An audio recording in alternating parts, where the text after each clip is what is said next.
room, so I think if you want to start, you could do that now.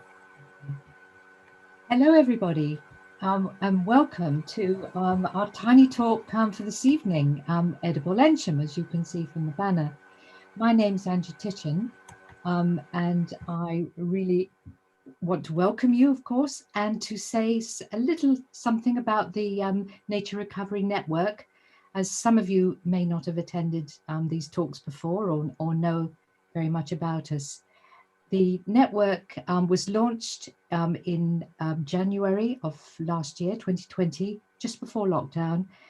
And despite all the difficulties of lockdown, an amazing amount of wonderful work has been done by communities, not only in Eynsham, but in other villages. So this is an incredible network that's bringing together parish councils with their communities, community groups with each other. And this evening is an example, perhaps, of that in action, although it's been going on longer than the network.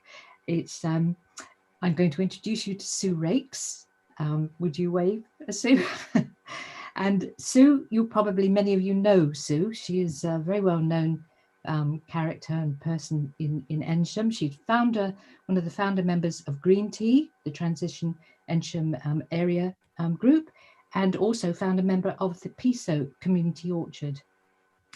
And within Green Tea, Sue has led on the Food and Growing group, and within the PISOC, you are the chair of the trustees of the PISOC Orchard, Community Orchard.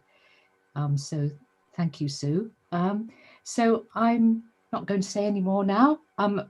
Sue would like to have questions at the end, so please write your questions in the chat as we go through. So I will then invite you to pose your questions to Sue at the end. Thank you, Sue. Okay, hello, hi. Nice to see you. Actually, I can't see you because I've chosen not to turn my screen sharing off in case I forget how to turn it back on again. But I gather there's lots of you out there, and some of you I'm sure I will know probably quite well. So exactly, I'd like to also echo my thanks to the Nature Recovery Network, not just for all the fantastic stuff that we're doing, but for giving this opportunity for the wonderful tiny talks and for giving one of them to me, which is completely amazing. So that's really delightful. And I'm going to be talking about Edible Eynsham, a growing area. And yes, I do mean a growing in two senses of the word. This is a story that goes back about 10 or 12 years and is ongoing. And I hope that I'm going to get that manage to give you that sense of how things have changed and where we might be in the future. So I'm not super confident on PowerPoint and stuff. I'm a little bit too old for all of that. But anyway, so Edible Eynsham, a growing area. And the aim of Edible Eynsham and of Green Tea generally, so Green Tea, TEA, means Transition Eynsham area. We are part of the international transition movement, and our basic aims are to involve and encourage individuals and communities to consider how they could live their lives more sustainably and fight against climate change. And I'm using the terminology of today rather than the way we might have described it 12 years ago, but the principle is exactly the same. So transition believes in educating and encouraging discussion and challenging ourselves and our communities to do better. Now, many of you in the room, whatever it is, the room, will know Ros Kent. And if you do, you will know that Ros is incredibly persuasive and very dedicated. And really, all of this is down to Ros's determination to pull us all together and to create a place where we could actually go off in all sorts of wacky directions. And there's rather a lot of wacky signs and clothes and things in the first part of the talk. You will see that we become more grown up and rather more serious in the later bits. But I hope you enjoy some of the images of our earliest days. So the point about the transition is it provided, in a sense, a model, a way of doing this, a very democratic model, aimed to work at a very local level, and it suggested a structure of working groups, which we actually adopted, which included energy, waste, transport, food, and hearts and minds. That's about reading learned things and understanding the wider context. So I am going to talk about the food and growing part of that. And the reason why we chose that very early on was because actually 47% of household emissions come from food. And we thought that apples would provide a good focus. As you may know, Eynsham has been an important apple growing area in the 1930s, 1940s and 1950s. And we thought this would be a good way of bringing people together around something that was interesting and fun, which would also carry our broader message. And actually, I think we were right to choose it because that's exactly what it's done. So here you see Heather and Derek, you will some of them know, showing the different varieties of apple that existed. And this is even before we started planting all the other ones. At the end of the day at the Apple Festival, we would taste them and eat them. Quite early on, we were inspired by another example, which was called Incredible Edible in Todmorden in Lancashire. And as you can see from one of these bits, we invited somebody from Lancashire to come and talk to us about what they were doing. And we thought, gosh, this is really inspiring. We could do something like that. They had raised beds outside the police station and tubs at the bus stops and things like that. And we thought that was all pretty cool. And we thought that Edible Eynsham would therefore bring people together, and indeed it did. But the apples were the first way in which we did this, really. And this is actually our first apple planting. This is in the fish ponds, as you can probably tell. And this is planting with permission. So we got the agreement of the parish council and the fish ponds committee. Actually, here we're not planting it, we're pruning it. I think there's probably some people in this picture that you might recognize, looking much younger than they do today. Some of our trees were what we call guerrilla planted without permission in places where we thought there was a suitable space. One of the lessons, I think, from that is that the guerrilla planting has not been so successful in the long run, not because it was guerrilla in the first place, but because actually they were planted in less good sites. We were just finding places where we could put them, but they were often quite full of rubble and not very good. And actually, to be honest, if you ask permission, you get a better place to put your apple trees. So there's a lesson that we didn't expect to have. So here's a map of our early ideas about the possible planting sites.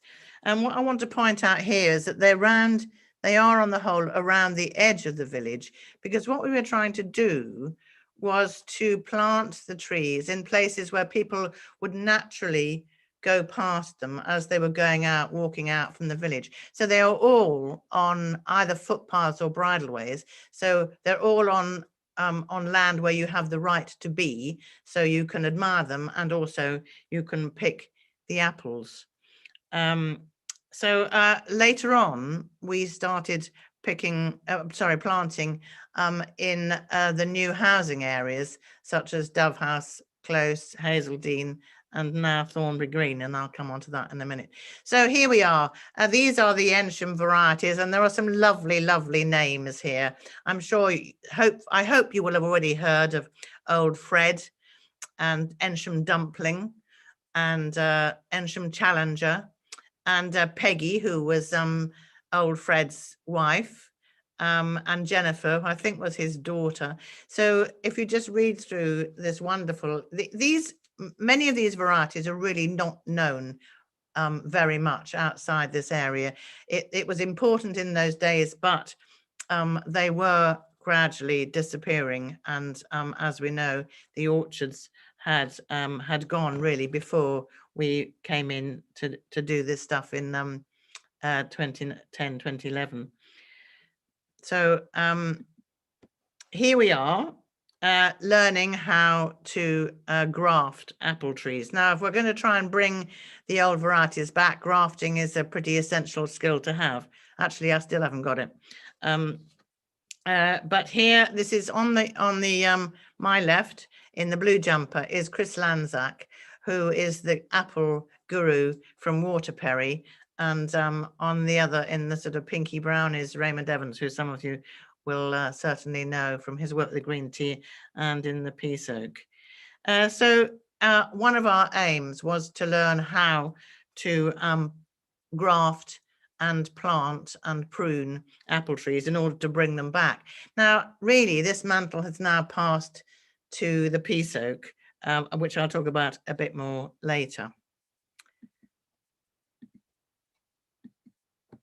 So the Apple Festival was the way in which we celebrated and used apples, but at the same time, this became our main annual green tea festival. So I'm going to go through these rather fast. Here we are juicing.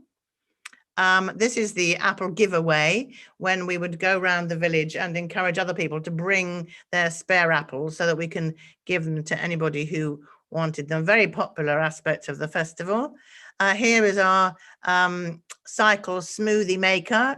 The girl on the left is actually making apple smoothies. And here you see Angie, but also you see lots of people in very colourful clothes looking like they're having a good time, which was what the Apple Festival is all about. And here is a fruit batteries. This is just to tell you that whilst we were celebrating our apples, we were also trying to get across other messages about energy. And I'll come to that a little bit later. So this is this is called a typical year. Actually, I think it's a rather particularly busy year because we're pruning on January and we've got a social meeting up in February. I think this must have been the heyday of Edible Eynsham, but certainly there was a lot going on, including a focus on supporting new growers. So this is an event called Time to Grow, and it's followed later in the year by another event called Time to Eat. And what we were trying to do was to encourage people to be growers in lots of different ways. So not just joining green tea and planting apple trees, but maybe taking on an allotment. We offered mentoring to new growers. We also encouraged people to share gardens, so that if you hadn't got a plot of your own, you could join up with somebody who had perhaps a little bit more than they could cope with. And the Time to Grow and Time to Eat events were full of lots of lovely things to give away. So plants and food and seeds and things like that. So here's Time to Eat. Again, some familiar folk, mostly from the back here. And here also is Time to Grow. And here we are, one of the other kinds of things that produces locally grown food is foraging. We used to do some foraging walks, and this is us tasting foraging food. But if we're going to encourage people to grow, you need to know about compost. I don't know whether many of you would realize that there's actually a whole organization of master composters, and we had demonstrations and lessons from them. But this is a first, because this is the compost given to us from Agrivert. Agrivert are the people that take away our food waste and create electricity. And then in the good old days, they would give away the compost, the byproduct, to local groups. So for 2 or 3 years, we had another event which was helping ourselves to their compost. So obviously, to some extent, when we're talking about the 47% of household carbon emissions, we're actually talking about what we eat, how we eat, and what we eat, and also how we shop. So here, this is it's actually based on some work that was done in Oxford at that time, called the Oxford Food Printing Project, which was some serious research, which showed how little of the food consumed in Oxford was actually produced locally. And so we followed this up with a campaign called Eating Well Without Costing the Planet. And the central focus of that was about reducing meat and dairy consumption. This is stuff that is quite familiar to us now, but wasn't really so much talked about at that time. And of course, if you're going to try and persuade people to eat without meat, you've got to actually share it, cook it and share it. And we were quite good at that. We still are quite good at that, actually, in green tea. Eating together is a main thing. And I'd like to just pay tribute there to Eynsham Online, Jones Donham and Eynsham News, who have consistently over the years helped us to get out our various messages in various ways. And so if you're there, Joan, a big, huge thanks for that. And in moving on to the next thing, I just wanted to point out how it's always sunny when green tea is out and about in Eynsham, except in October 2020, when we got totally stormed off for our festival, which then didn't ever happen, because after that we then had COVID and lockdown. So maybe this is the last of those very, very sunny events. But we, throughout all of that, we retained an aspiration to have a community orchard, to do something significant with Eynsham's heritage of apples, and to find a space where we could actually demonstrate the wonder of that and use that as another vehicle for encouraging growing and planting and eating. So first of all, an amazing thing happened. Jonathan Ferrier, who many of you will know, offered some shared growing plots in the field at the bottom of the gables, what was his garden. And a few people who were very keen to grow moved in and started sharing the plot. And we thought that was completely wonderful. And then Jonathan came back with a much even bigger idea, which was to hand over the whole of that orchard space, 2 acres, for a community orchard with the wonderful and amazing peace oak, the fantastic tree to celebrate a year from the armistice. And so out of that, the Peace Oak Association and the Peace Oak Orchard was born. We've got about 2 acres off the edge of Newland Street. If you go up through Cobbett's Close, you can see it. And I would encourage, if you haven't already been there, come and have a look and then think about whether you'd like to join us, because actually it's one hell of a place, as you will see in a few minutes. So the first aim of the Peace Oak Orchard really was to develop and rescue the Eynsham apples. And on the my right, with Heather, are 2 of the original Wasty family. So that is Frank Wasty, and I think it's his nephew, actually, rather than his son, Martin. And Frank was at the first planting of the new trees in the Peace Oak. And he had been talking to me at various apple festivals, saying that he had some in his allotment, and I thought it was lovely. And he then said he'd like to give us them. And to be honest, I had absolutely no idea what he meant. He had, when Jonathan and I went to see it, he had the most amazing, beautifully grafted and cared for varieties of apple trees, from which he'd grafted from the old varieties. And the first thing was to plant them all in the Peace Oak.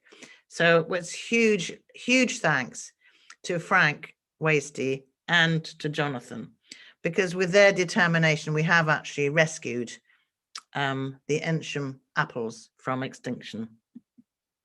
So this is the plan for the site as it now is, and you can see there that it looks quite busy and full. I mean, it is.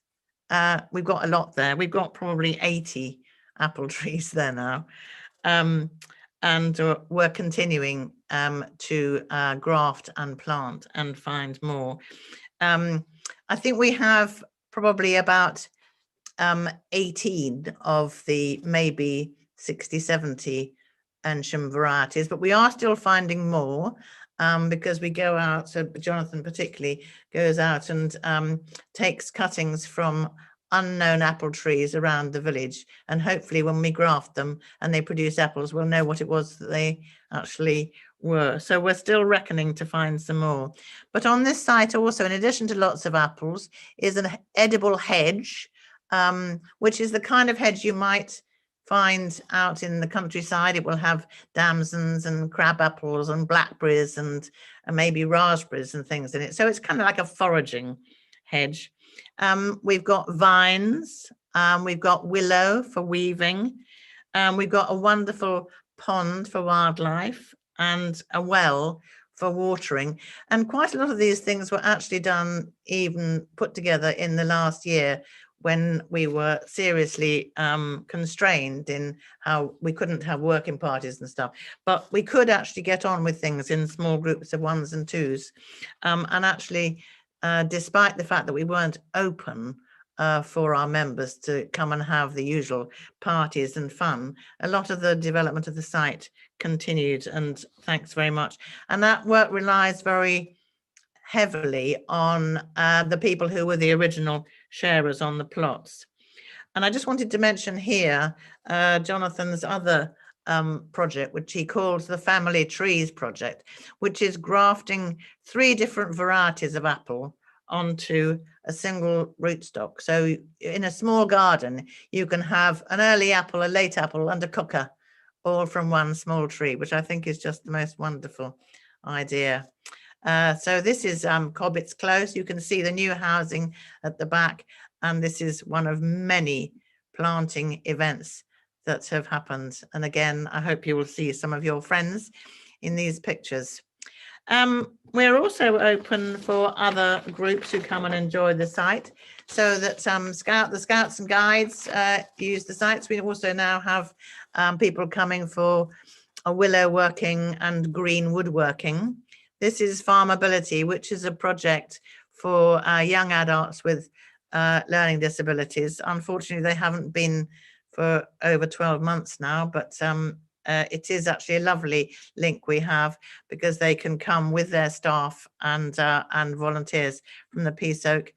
And it was during one of those that we first found that we'd got slow worms on the site.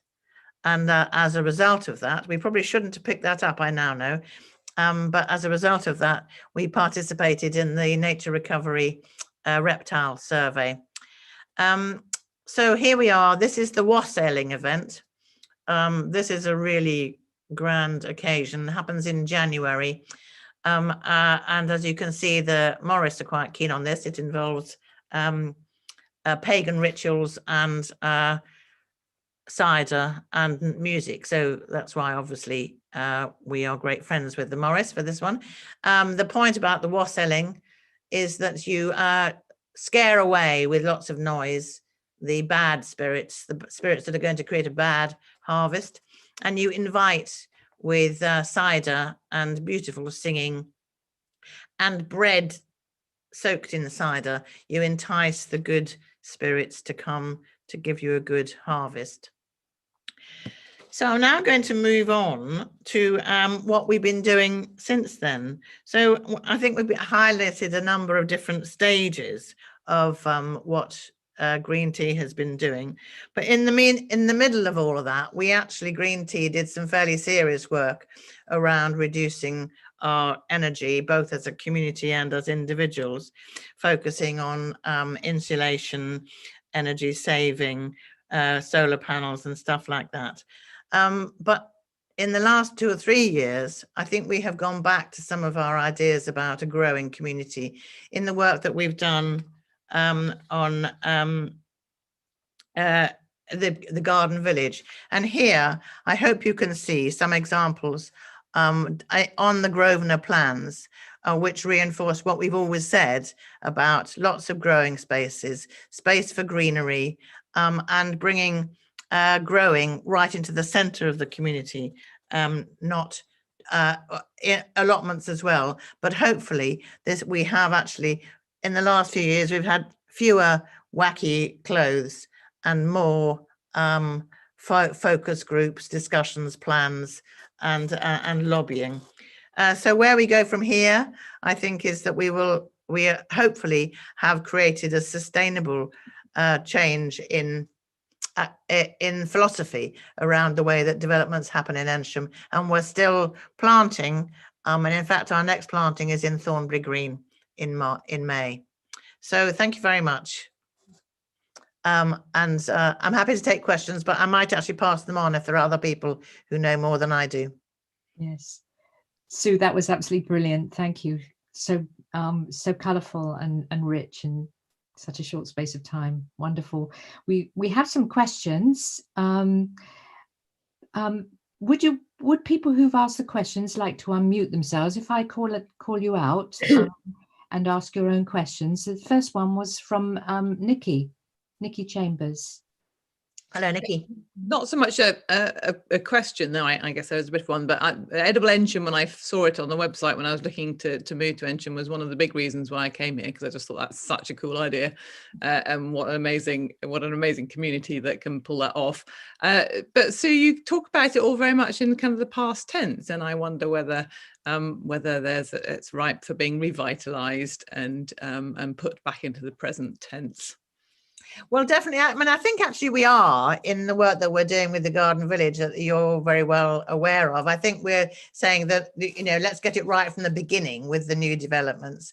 I think we do need a new generation of people to come in. I think that actually Eynsham is now much more of a growing village than it was. We've got lots and lots of people.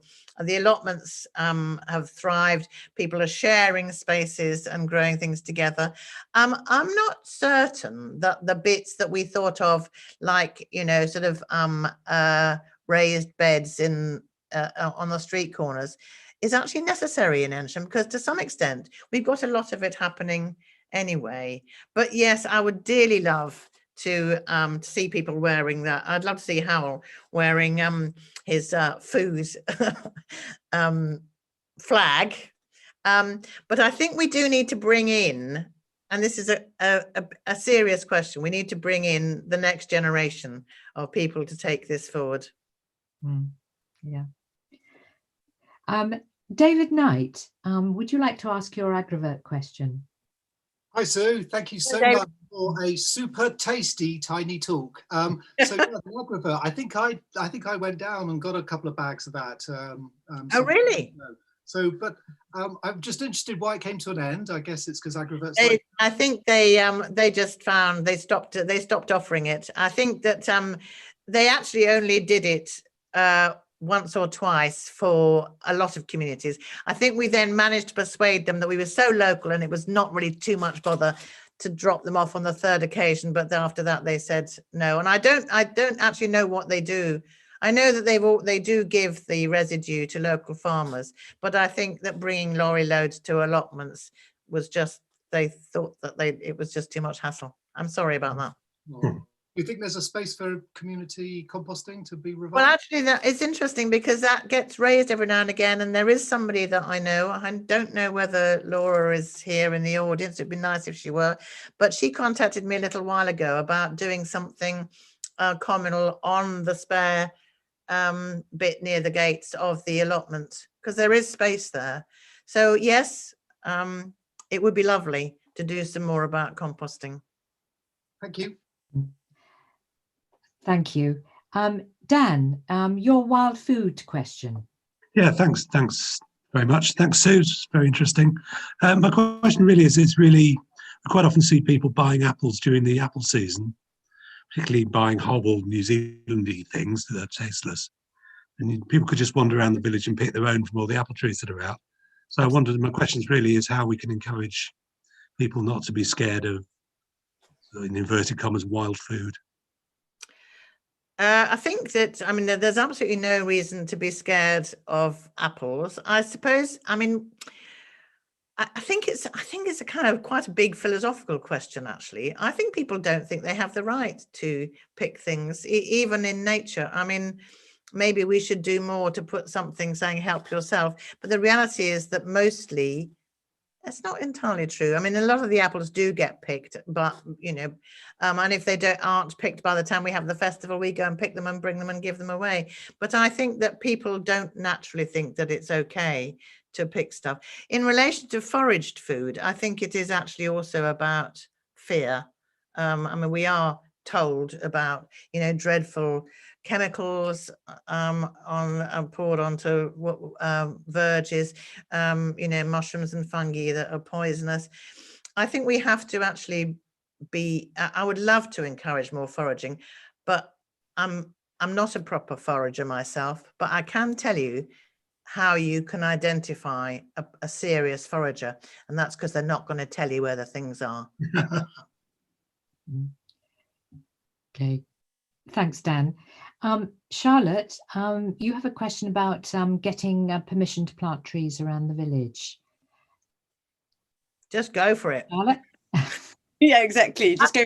Although, so I was, thank you for your, that was really interesting talk. And I was just, but I was interested in the fact that you did mention that some of the trees that weren't gorilla planted may have flourished more in the interim. And I was thinking, well, you know, how are we getting on as a community? How do we find more about where we can plant, and who do you contact? How would you go around contacting someone to say, can I put a tree here? Well, actually, gosh, here we are. I think don't. I mean, just carry on with the gorilla planting. I do think that, really, yes. I mean, I think that most of the places where we might be able to get permission we've already planted on. We haven't gone miles out from the village. There's lots more further away that could be done. But around the village edge, which is what we were trying to look at for apples, I think that those that I think we actually have explored a lot. But I do remember ringing up when we were planting, gorilla planting on Sparica Lane, where the bridleway crosses over the A40. I rang up the guy from Oxfordshire County Council to say, can we plant here? Because he is the tree man on roads. He said, oh, Stu, I wish you hadn't rung me. And I said, okay, I got the message, thanks. I never did. And we went and planted. But I think for willow, Charlotte, I think there's actually, well, as you know, because I've talked to Andy about the lands down just alongside the Wharf Stream Way on that bit of open land. I think that there's lots of places like that where I would just do it. Yeah. Thanks for that, Charlotte. There's a comment from Natalie about the falling fruit maps, which people might like to look at in relation to the wild food, I think. And Kevin, you have a question. It looks like a quick one, so I think we can squeeze it in. Kevin Martin? Yeah, it's actually me. Oh, okay. Hello, Kevin. When did it all start? Well, green tea started in 2009, I think. The first actual planting was 2011. The fish ponds was planted in 2011. So that was within a year or so of us getting off the ground. And yeah, we planted probably every year or two all the way through. Brilliant. Yeah. Brilliant. Great. So you might have seen that Lucy has just posted up some links to the YouTube channel for the recorded version of this talk, and of course all the tiny talks that have already taken place. And I'd really like to thank you all for coming and for this wonderful talk, Sue. It's been really fantastic. You know, even having been there along the way. Really lovely to see it unfolding again in full color. Wonderful. So I'd just like to thank you, Lucy, too, for all the behind the scenes work that you do. It's absolutely fabulous. It's so Thank efficient. you so much. I would echo that.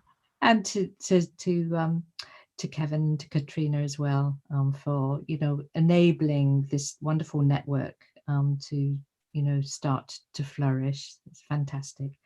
So just to remind you about tomorrow night, Tiny Talk, that's the 18th of March. It's the Hedgehog Highway. Stephen Powell's from Kirtlington. They've done some amazing things there. So do join again. It'd be really enjoyable, I'm sure. Thank you. Thank you, everybody, and goodbye.